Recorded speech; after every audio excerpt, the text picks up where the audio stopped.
This episode is going to explore the rank structure of the Roman Republic. This system is known as the Cursus Honorum. The Cursus Honorum is the career path that the Roman nobility must climb to reach the top of Roman society.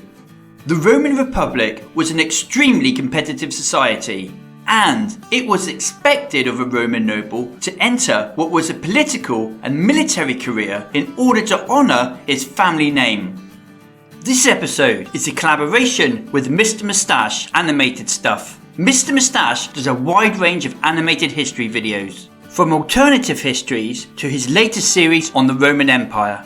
Mr. Moustache is a fun and easy channel to watch, packed with loads of historical content. And if, like me, you love history, then it's a channel worth watching. I'll leave the link in the description below. So, the Cursus Honorum was the career path to the very top of the Roman Senate. Strictly speaking, the Cursus Honorum looked like this, but this episode will also cover a few other very important senatorial offices. However, before a Roman noble could get anywhere near the Senate, he had to do at least 8 years in the military. This position was known as a Military Tribune. So, over to Mr. Moustache. The Military Tribune has existed since the early period of Rome. As the name suggested, this rank was created for military purposes. The goal was to help the consuls, as they weren't enough to command a large army. As officers, tribunes were equipped with finer armor and a large cloak which distinguished them from the legionaries. Tribunes had a lot of responsibilities, which included, for example, legionaries' well-being, security of the camp, food supply. They were also in charge of administering justice among the troops, including court-martial to punish soldiers guilty of any kind of offenses. On the battlefield, they worked in groups of 2 to command with the consuls. During the empire, the rank was more widely assigned to include most of the officers from all army groups, such as the Praetorian Guard or auxiliaries. It's worth pointing out that the offices from now on were all elected positions, and election campaigns in ancient Rome were very costly. The quaestorship was the first step on the Cursus Honorum, and the lowest rank of senator. Their main role evolved around the administration of financial affairs. In the grand scheme of things, they had very little real political clout. They were accountants in togas, if you will. However, on the plus side, it did mean that as a quaestor, you were now a lifetime member of the Senate. A quaestor might find himself in a number of different roles. The urban quaestors, for example, got their name because they never left the city of Rome, and it was their job to supervise the physical gold and silver reserves of the treasury, located in the Temple of Saturn. A provincial quaestor, on the other hand, would serve under a governor of a province. His duties consisted of collecting taxes as well as other administrative and logistical affairs. A quaestor might find himself performing his duties in a more military role, and anything military was what an ambitious Roman really wanted most. Serving under a military commander was a lot like being a quartermaster, organising the payment of troops, organising supplies and equipment, as well as organising the distribution of war booty. And if your commander wanted, he had the right to extend those responsibilities to a more active military role. The next office on the Cursus Honorum was the Aedile. The Aedile was the supervisor of public works. He was responsible for all infrastructure such as streets, temples, bridges. His work was related to the Censor, who had similar duties. He was also in charge of the organization of festivals and games, which was an important step for a career-minded politician, as it was a good way to gain popularity by staging spectacles. Initially, they were plebeians and elected every year. During the Roman Republic, they were seen as an essential part of the Cursus Honorum, as it was a way to prove their value and step up to become in the end consul for some of them. When Augustus took the head of the empire, the Aediles disappeared as he himself assumed most of their duties. Competition for a praetorship was intense, due to the number of limited offices available. First of all, a praetor could act as a judge in criminal cases. Our modern legal system is based on the Roman one, so there are similarities recognisable today. Just like today, there was a defence, a prosecutor, and even a jury. And just like today, the jury decided on the verdict. If found guilty, the Praetor acted as a judge. He would decide what punishment should fit the crime. The punishments to choose from were fines, physical punishment, banishment, or even death. The whole trial was carried out in front of a rowdy crowd of citizens who had gathered to watch the event as a form of entertainment.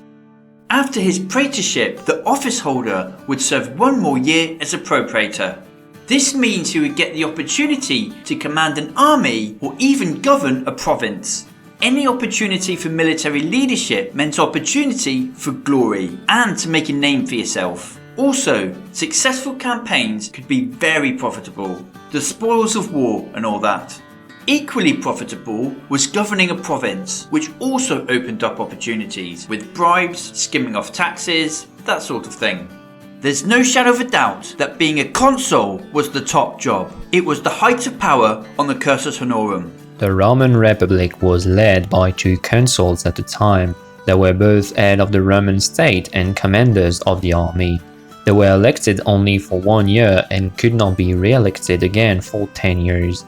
In order to prevent any form of tyranny, only Augustus transgressed this rule as he was re-elected for nearly 8 years in a row.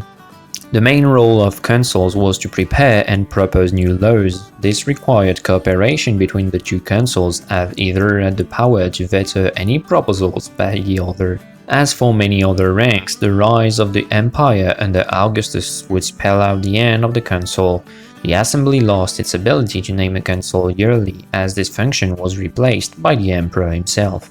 A censor represented the final office of a political career and was awarded to the most distinguished of politicians. Now, let's not get ahead of ourselves. Being a consul was the most sought after position and the pinnacle of one's career. However, as mentioned, it was a 1-year term and you couldn't run again for a decade. So, where do you go from there? Well, a censor might be a good option. Although it wasn't the most powerful position, it was the last rank on the Cursus Honorum. Their duties were broad. They might oversee public works such as temples, roads, that sort of thing. They might also oversee the collecting of taxes and the allocation of public contracts. They also oversaw the public census. This was the record of who is a citizen, who is a freedman, who could vote, what class you were in, who had served or was serving in the military, as well as the record of land ownership. Another power that they had was that they could deny senators public honours on financial or moral grounds. So, now for the offices which are not strictly on the Cursus Honorum, starting with the Tribune of the Plebs, an office that was only open to the lower classes. The Tribune of the Plebs was the first rank in Rome open to the plebeians. These tribunes had the power to summon the Senate, propose new laws, and even veto the actions of the consuls. Their role was to ensure the rights of the plebeians as a class. In imperial times, their power was granted to the emperor. The rank remained but became mostly an honorific name, as it lost its independence and most of its function. The Pontifex Maximus was a religious/political office. There could only be one at a time, and it was a position held for life. It was an elected office, and only a serving senator could run. Once elected, the Pontifex Maximus could still rise up the ladder of the Cursus Honorum. It was considered a side gig to a political career. The Pontifex Maximus was the head of 2 priestly colleges. The first was the College of Pontiffs. The College of Pontiffs were lifelong members of priests that numbered no more than 15 at the height of the Republic. The college housed all of Rome's most religious relics. They were also in charge of the public calendar.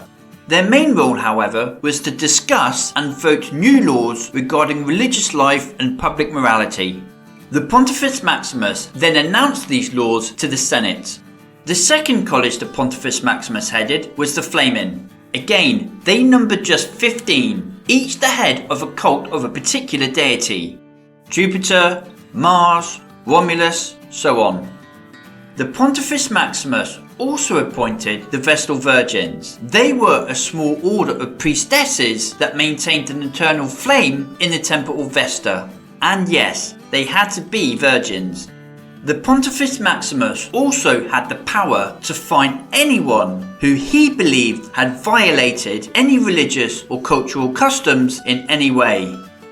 The Roman nobility were an extremely competitive bunch. Climbing the ladder of the Cursus Honorum wasn't just personal ambition or family pride. It was expected of them in order to gain respect within the aristocracy. Thank you for watching, and don't forget to like, share, subscribe and comment. And don't forget to check out Mr. Moustache for more history content.